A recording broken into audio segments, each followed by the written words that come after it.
Today we are filing a very important piece of legislation, the Campus Accountability and Safety Act. Very rarely does a bill become a truly collaborative process.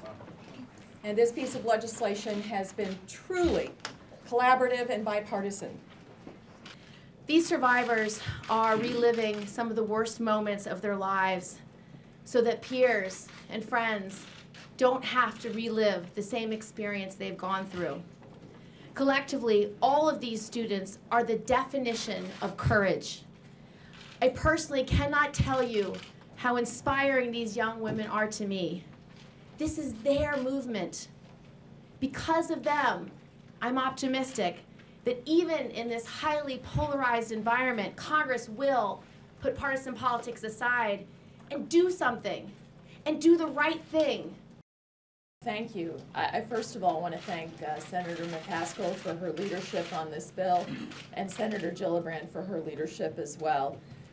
College campuses should be safe places where students are focused on getting an education that will allow them to have the great opportunities that they should have in this country.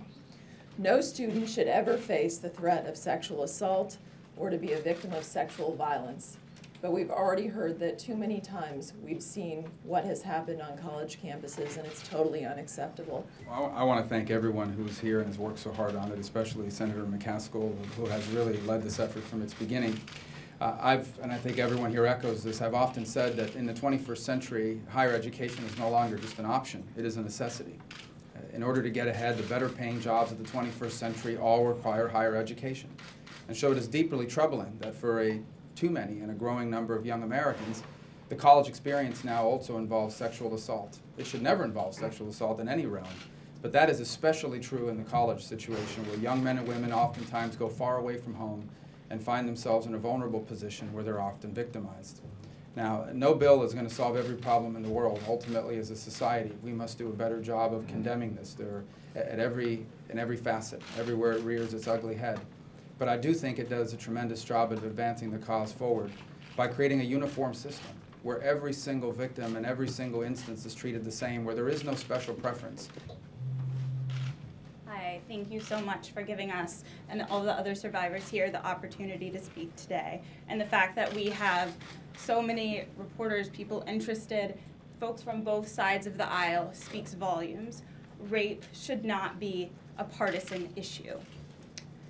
In the United States, you've heard today, between 1 in 4 and 1 in 5 students graduate with the second degree, the title of survivors. My name is Annie Clark, and I am one of those students. I'm here today not just as a survivor, but also as an advocate, someone who has heard hundreds of stories similar to my own and witnessed little change. At the University of North Carolina at Chapel Hill, when I reported that I was sexually assaulted, someone told me that rape was like a football game, and that I should look back on that game to figure out what I would do differently in that situation.